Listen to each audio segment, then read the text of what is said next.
Good afternoon, guys. It's Stephen here, back with another video on a beautiful Friday afternoon here in the northwest. I'm not in Manchester, just outside of Manchester. A gorgeous day, full of gorgeous weather, and a little bit of breaking news for you. City are apparently set to bid around 50 million euros, according to Fabrizio Romano, for Tijjani Reijnders, the star midfielder of AC Milan over in Serie A, the historic AC Milan. The Dutch midfielder is a very special footballer. I'm getting up the details on my phone right now of this guy over on OneFootball. This video is sponsored by OneFootball. Do me a massive favour, guys. A huge favour. Please download OneFootball. Honestly, yeah, it helps support the channel, helps keep me going doing this. I've got a very tough couple of months coming in. I've got a new little man on the way.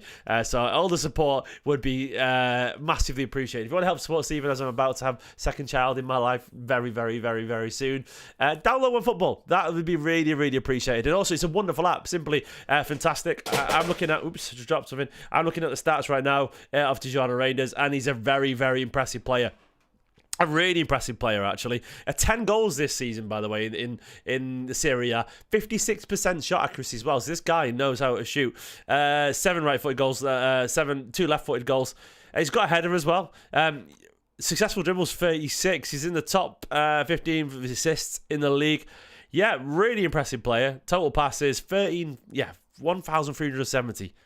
89% pass accuracy, really good. You can get all the breaking Manchester City news as well. So join millions of people. Download OneFootball. Help support my channel. It'd be massively appreciated. Yeah. Hugely appreciated. Please download it. It's an excellent app. The link's in the description. It's in the pinned comment as well on this live chat as well. So download it, please do. Ethan, just quick question being done. Advice the first time, little boys jubilantly as well. And my advice always is do not overthink parenting. Let it wash over you. It's very difficult. It's really hard, but it's absolutely beautiful. Let your primal instincts kick in. You can't control them. No guide on the internet will tell you how to control a child. Just be nice, be present, feed them, play with them, try and make them laugh as much as you can, cuddle them as much as you can, and you'll have a lovely little boy, mate. And congratulations to you and your partner. That's my advice. Go back to your primal instincts. Just let it happen. That's it. Get in the mud. Literally get yourself dirty and let it all happen. I don't mean literally, metaphorically. Accept the sleepless nights. As soon as you stop fighting it, it becomes a lot easier. And good luck. It's the most beautiful thing in the world. It's the most instinctive thing in the world. So yes, let's go over to this. Hello to everyone in the chat, by the way. Give the video a like and subscribe if you're new. Who's in the chat? Trinidad Gazas, Quicksilver, John, Miles, Smayan, Matty, Ethan, Giovanni, Lakshmi. All you guys are in the chat there. So this is interesting. This is obviously a really interesting bit of news. It looks like we're set to bid for Tijjani Reijnders. It doesn't like we bid him yet, but Fabrizio Romano is saying that it's imminent, basically. Hello to Huang and Paul as well, and Carlos. Good to see you there. I'll go to the breaking news over. It's on the aggregators as usual. Of course, we've got Crystal Palace coming up soon, but this is the breaking news here. It says, City will present an official bid to AC Milan of more than 50 million euros for Tijjani Reijnders in the next 50 days. The 26-year-old is considered the perfect player by Hugo Viana, Pep Guardiola for the number 8 role in Manchester City's squad. More than 50 million is only 42 million pounds. I mean, like, it'll be more than 50 million. I suspect it's going to take a lot more than that to get it done. They'll probably ask for around, I wouldn't be surprised if it ends up being around 70 million euros, which is about 57 million quid or something like that. It'll be something like that, but to me, this is almost certainly going to happen. I feel like this is really, really likely. They're going to struggle to get European football, AC Milan, this year. He'll want to leave. Yeah, it just seems likely. Like, it seems like the guy wants it. I saw some quotes from Tijjani Reijnders recently where he was desperate to, replicate and idolise Kevin De Bruyne. Not desperate to idolise, just in general replicate his style. He's been watching him for years, he said, on YouTube and so on. So he watches Manchester City regularly. He knows he's the space to walk into, given the age of De Bruyne. Well, De Bruyne's moving on. Gundogan, Kovacic, Bernardo Silva. Perfect age to step into this midfield and be a starter and learn from the best manager, in my opinion, to ever do it, in Pep Guardiola. It's absolutely perfect for him, and he's a cracking footballer. If you don't know much about Tijjani Reijnders, yeah, he's a brilliant footballer. He has this uncanny ability to make football look easy. I've been talking an awful long time on the channel about how we need technicians back in this team. City's technical level has dropped. Of course, you want people who can run, but you need people who know how to keep a ball and caress a ball and look after a ball. And for a long time now, it felt like for the last year or two, City have been not really that much better technically than most teams in the league. We're still a little bit better, but we used to be miles better. We used to be so far ahead of everyone, structurally, organisation, technical ability. You couldn't get the ball off us.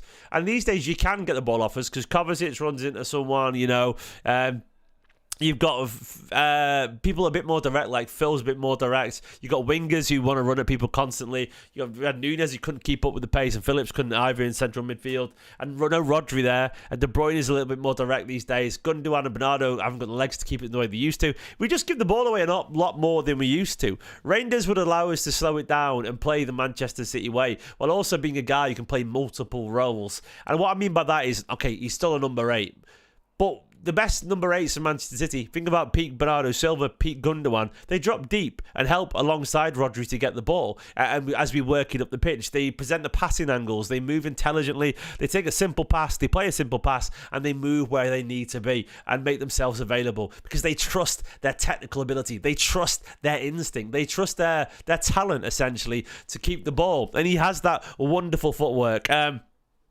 And of course, you all want runners, but I still maintain, you go back to, the peak Manchester City side, and if you have a midfield of David Silva, Gundogan, and say Rodri behind him, you still win everything, even though David Silva and Gundogan aren't quite as big, because they're smarter and they work hard, and they're physical enough, admittedly, but it's about running as much as it is about being massive. Look at Joao Felix and Vitinha. It's not the most physically impressive midfield in the world, Joao Felix in particular, but the amount of challenges they won and the way that they've got PSG to the final, it's been so immensely impressive.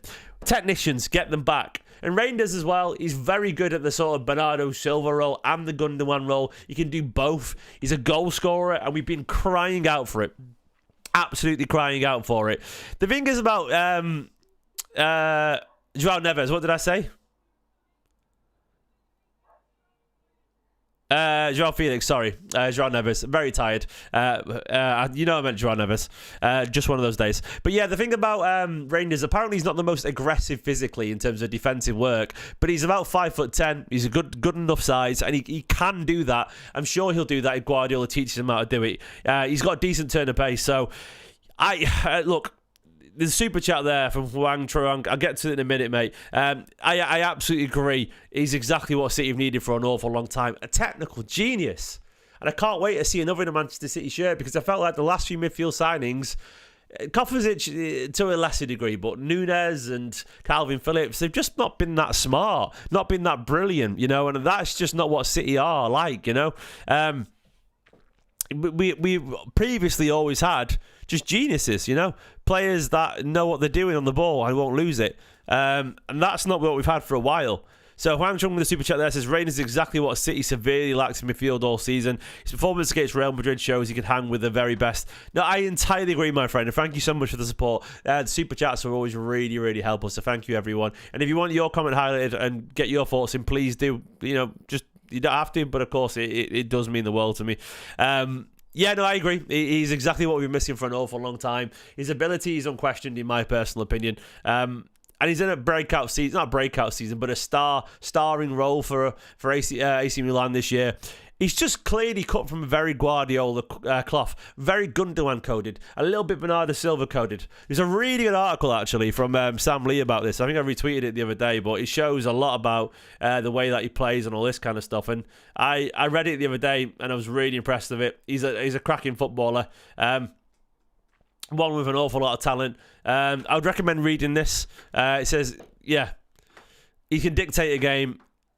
He's very tidy, very Guardiola-esque. But there's this interesting little stat where, let me try and find it, where it shows of how he makes the runs. He's very Bernardo Silva this way.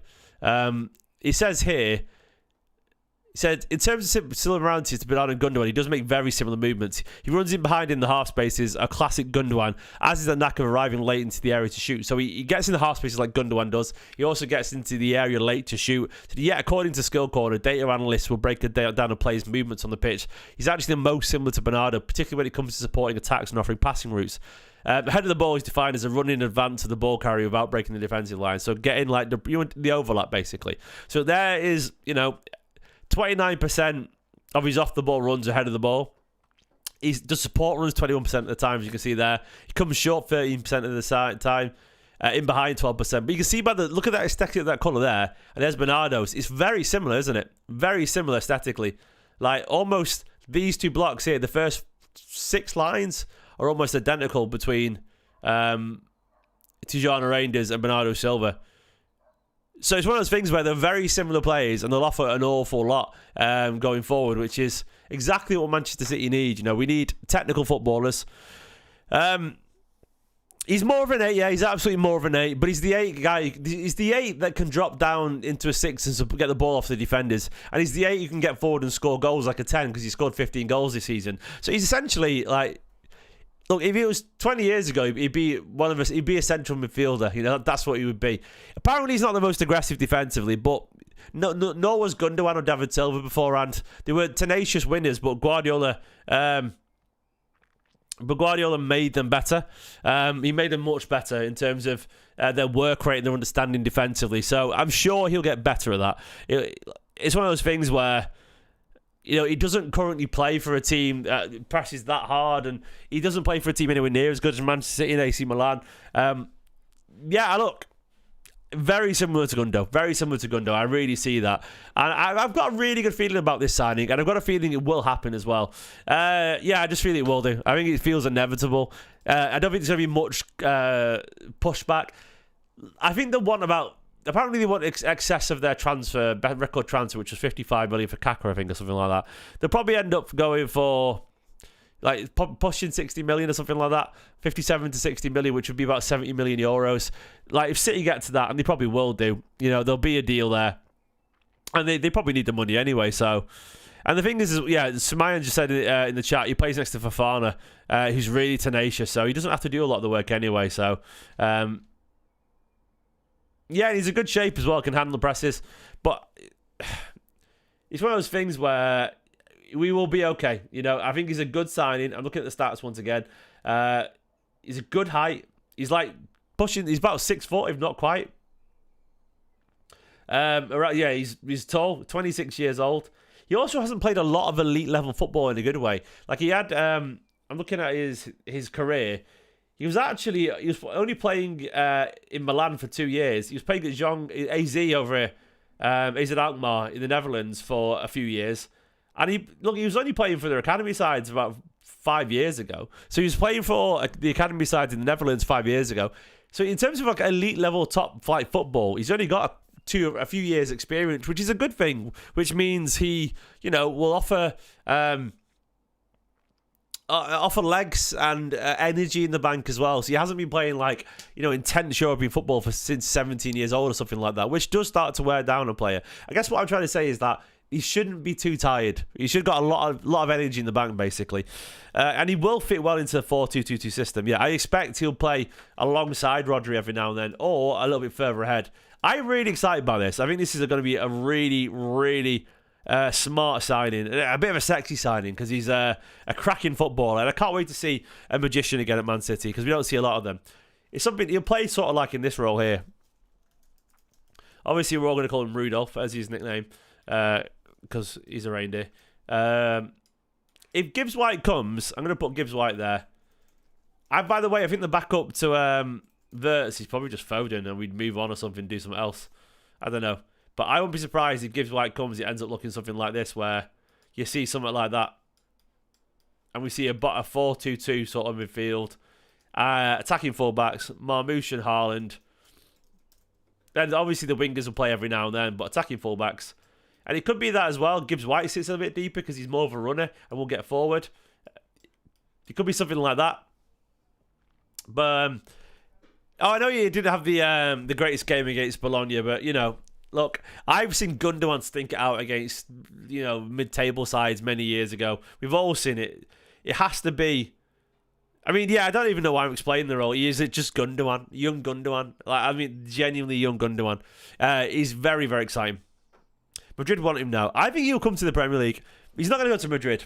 No chance. They're not going to spend the money there. They've got too many players, you know, too many options. I just don't see it personally. I want this guy. I really want him. I'm not just saying this, but I would be just as excited for this as I would be for the potential Vert signing. I think he's the exact similar level of what we need right now. Vert, of course, is the superstar, but Reijnders, it would be just as impactful. He'll change the way that we play, and we need to smother teams with our possession. We need to be technically wonderful. He'll be great. He'll be great. In terms of like Gibbs-white, I think that's going to happen as well. I still think that's going to happen. As you saw before over here, it looks like Gibbs-white still... I think that is still very much on the cards. Florian Wirtz, what's the latest over there? I don't think there is really much going around. There's been a few little bit of information, but nothing major. I can't see anything. I think it's been back and forth, really. Like, depending on what you read, it's... You know, he's going to Man City, or he's going to go to Liverpool, or he's going to go to Bayern, or he's going to stay at Leverkusen. I don't think he's going to stay at Leverkusen. I think that's more or less certainly off. I've got a feeling personally that he will move because too many players are going to leave Leverkusen. The manager's leaving. It's very much a sinking ship. It's very obvious as well that he probably wants to move on at this point, and I expect he will do. God, that's a long time, Mike, since Walter drinking his pints. Yeah, the glass half full. Good old Walter. But yeah, like, to me, the Wirtz thing, it's going to run on for a bit. I think we're in a good position. And I think one thing we've got to remember as well is that these transfers are probably very much Champions League place reliant. Like, even for Reijnders might come either way because it's Man City and it's a massive club and it's Guardiola. But I think you probably want Champions League football, and I think the money that we can pay and all that kind of stuff will be dependent on Champions League football. Wirtz won't come to City, we're not in the Champions League. I just don't see that. 3D said many of Reijnders' videos show him scoring and assisting. If you find the one showing how he controls the game and runs his legs out, you'll understand his goal. There was one where, I think there's a goal for the Netherlands against Spain, which I loved, where he dropped deep and he played a beautiful little 1-2 with Frimpong, who burst up the pitch with his electric Frimpong pace. Then cut it back, and he just sort of slotted it with the outside of not outside his boot. He passed it into the far corner, Rodri style. It was a beautiful goal. Probably a tempo runner who I think will get better. I think he's a guy who's like an 8.5 out of 10. Guardiola could turn in a 9.5 out of 10. I think he'd become truly world class under Guardiola. I rate him that highly, and I'm very excited for him. Anyway, guys, just a quick video about Reijnders. Please do me a massive favour once again. As I say this, please download OneFootball. It's a great app. I promise you what you won't regret it at all. Loads of wonderful breaking news over there ahead of a very busy transfer summer, and of course previews ahead of the Crystal Palace game of the weekend, the FA Cup final. I'll be doing my preview probably tomorrow or maybe later on, I'm not sure. For now though, my hay fever is driving me absolutely insane. I've been fighting the urge to sneeze and blow my nose on camera. I'm going to leave it there, and if there's another bit of breaking news later, I will go live in a bit. Now have a wonderful afternoon. Come on Reijnders, download OneFootball, like and subscribe. Bye bye.